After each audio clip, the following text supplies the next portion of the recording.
Hey everybody, welcome back to the channel and thanks for checking us out. If you are new, please consider hitting the subscribe button below, hit that post notification bell, and you'll receive notices for all of our new content.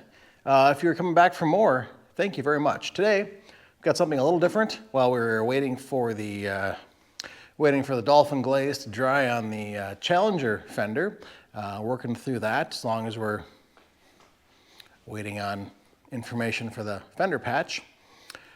We have a new product review here, actually. So the folks over at Auxito reached out to me a few weeks ago and said, hey, we'd love to have you review a set of our headlights on your channel.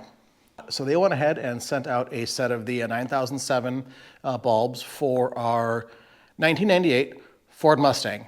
So that was on my list of vehicles to upgrade to LED anyways, just for safety. It still had the old incandescent bulbs in it.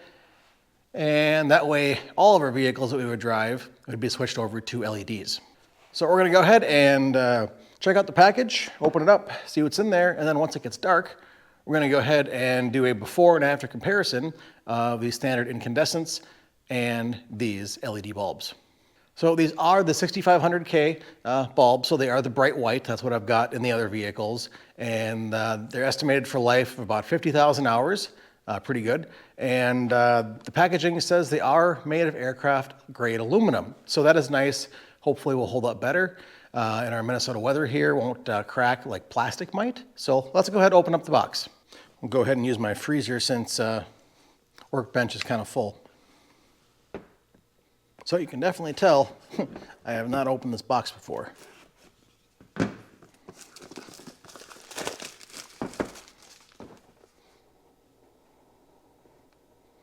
Oh, the suspense.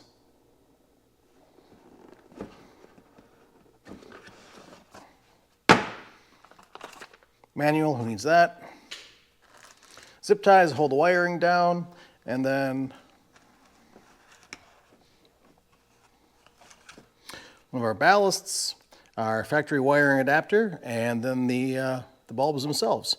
So I will put a link down in the description to their website. They do have a number of different lights, whether it's single beam, high and low combos, which these are, fog lights, and a variety of different applications. Now, we've got a cooling fan back here. I know some folks are going to say, well, you should have the radiant fins, whatever. Well, it depends what you've got. The other two sets of lights we have, those also have the fans and have done just fine up here for us. So we're going to go ahead and let it get dark outside, bring the Mustang out of the shop, and take a look at the before. And maybe I will throw one LED in and use one incandescent for kind of a middle-of-the-road comparison. And then after with the LEDs, and we'll give you an option to check for yourself and see what you think. Alrighty, well, let's see if we can get the Mustang uncovered and get it up to the garage. But before that, we're going to do a quick little test of the current headlights in the dark.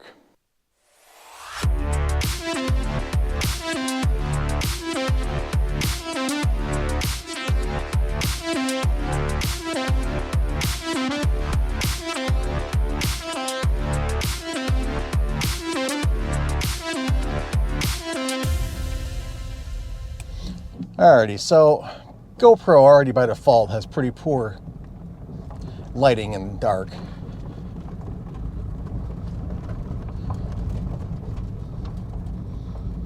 We're going to run down here to a set place.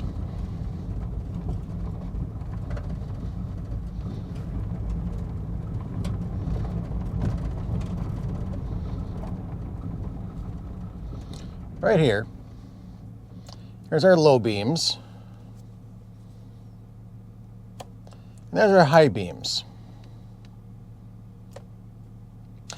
Now, I'm seeing probably about 3 to 4 car lengths clearly in front of me. Of course, the lighting goes up towards the end of the driveway, but it's not terribly visible that I'd rely on for night driving, especially after I've become accustomed to the LEDs in the BMW, the pickup, and the Subaru. So let's get up to the garage and check out those new LEDs. Take a look real quick at those dash lights we replaced earlier this year when we replaced the worm gear in the speedometer for the odometer for the trip meter. These new headlights, or these new lights for the dash cluster, are awesome. Alrighty, so even with the high beams on, visibility is not great. We'll just kind of use this as a benchmark. Alrighty, we're back up here in the garage now, and go ahead and get the hood up on this thing in a second. I think we put, I don't know, 230 miles on it this summer. Could have used a whole lot more miles, I guess, but the new convertible top put on earlier on, that looks great. Yeah, it's dirty. It'll get covered up and get a detailing in the spring, but with the dirt floor in the shop, it's even covered up, it's challenging. So maybe once we get our floor in, work with, I don't know, Wildfire, Vantage, maybe somebody wants to sponsor a video or two and send a lift our way. That'd be great. Anyways, let's get the hood up. All right, now as I said, these do work with the factory lights, which here's one connection back here, and here's the other one here. So we're gonna see if we can get those unscrewed. Should be a quarter twist. They come out.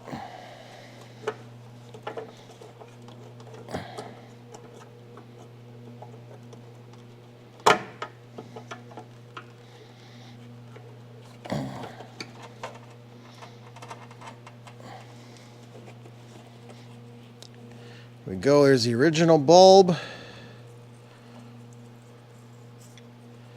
And our wiring here. Be one little clip and the bulb should release. It's a lot easier with a little screwdriver.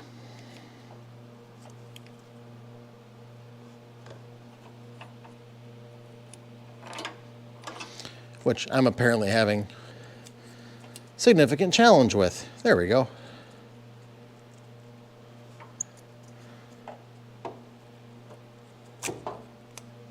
Haven't actually replaced a headlight in a long time, so let's see. All right, we have our new plug, our ballast. Just plugs right into the old harness. Eventually. It's one of those prime cases where reading the directions is helpful. By sheer coincidence. All right, so we got one of the lights in, and I'll show you exactly why you should follow the directions, because not everything is made the same. But I did get the first light in on the passenger side, so let me show you what that looks like. Kind of a side-by-side comparison. These are the low beams. And pretty clear, bright as day difference between the old halogen here and the LED lights here from Auxito. Definitely a big change. Now, let me show you the right way to put it in and not the way I tried to put it in. So one of the nice things I did find on this that I've noticed on other light kits too, but was a little more cumbersome to use and adjust, is that on these lights, and I'll show you a little bit more detail when I take this apart, is there's an adjustment here depending on how your light is oriented in the housing. You can twist this a little bit to make sure your LED bulbs are at their optimum placement for getting the most light out of the system. So let's go ahead and try this again.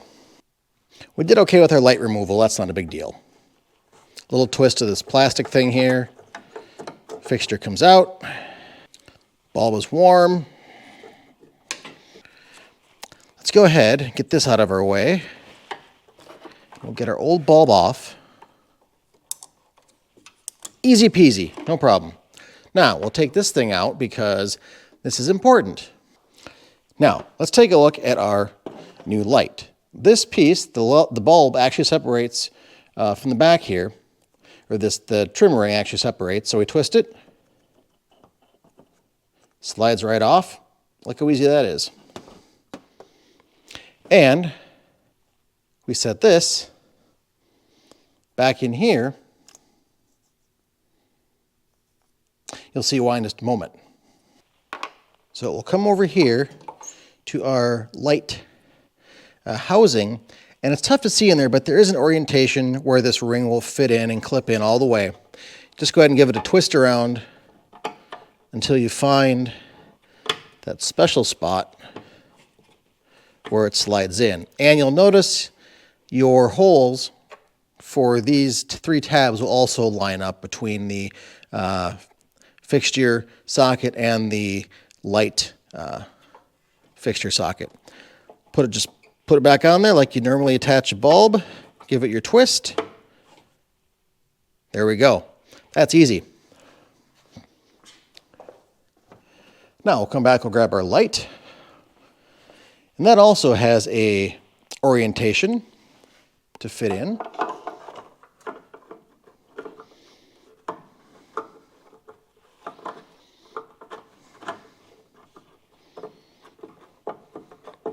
And again, you just have to fiddle around and fumble till you get this in here in the right spot.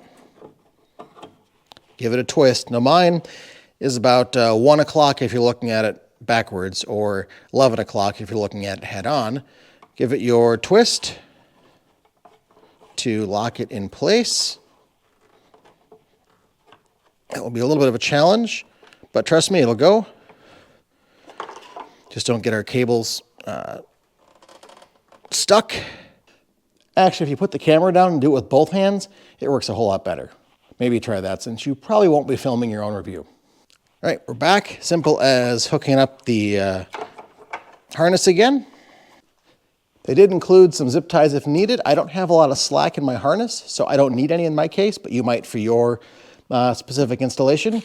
And look here, specifically says, take out your old light, take the locking ring off the new LED light, put it in your light fixture, put the trim ring on, put the light back in. Yeah, it's as easy as that. If you actually read the directions, it's super simple. What's taken me 20 minutes of putzing around is literally a 10-minute job if you read the instructions. Yep. Alrighty, so let's go give these things a test. All right, already I can tell these are brighter. All right, back to my same stopping point as before. And I can tell, at least from me, that these lights are shining a whole lot farther in low beam. And we go to high beam. Yeah, I can clearly see the dirt road at the end of my driveway, which with the old incandescent, hopefully it comes out a little better for you than my GoPro screen because it's a little bit green. But I definitely know this is a night and day difference. Alrighty, well that's gonna do it for this installation. These LED lights, installation, as you see, if I would have read the directions, it would have been a super simple install, but I was being a guy and threw them away and didn't think I'd need them. But we do. And if I'd have read that from the start, I would have been done in 10 minutes and you wouldn't have been still sitting here listening to me yap. But overall, aside from my ignorance of reading directions, the lights went in, they installed really easy. The documentation, once I read it, was good. And by and large, leaps and bounds, more metaphors over standard incandescent bulbs or halogens or whatever is in your current car from the factory. I'm definitely going to be liking these. Again, only used them for about 10 minutes here, so we'll get into more use next year in driving season, since this is probably the last time it's going to come out of the shop until next year. It is November 2nd for me right now. You're probably seeing this probably close to after Thanksgiving. So you could go ahead and use the link below to go ahead and get these for someone you think needs brighter headlights. Yes, there's my plug. And that being said, thank you for checking out the video. Again, check out the link below for these LEDs for many brands of vehicles. And thanks to Auxito for sending these out to me to try and review. And hopefully it points you in the direction to find something better for you for visibility. We live out in the country. We have, right now is primetime deer season, other wildlife. Some people are out jogging. There's maybe some farm equipment, trailers parked on the side of the road. This just helps brighten everything in your path up. So from a safety standpoint, I would recommend getting these things hands down. Anyways, thanks for watching. We'll see you all in the next video. Take care. Bye-bye.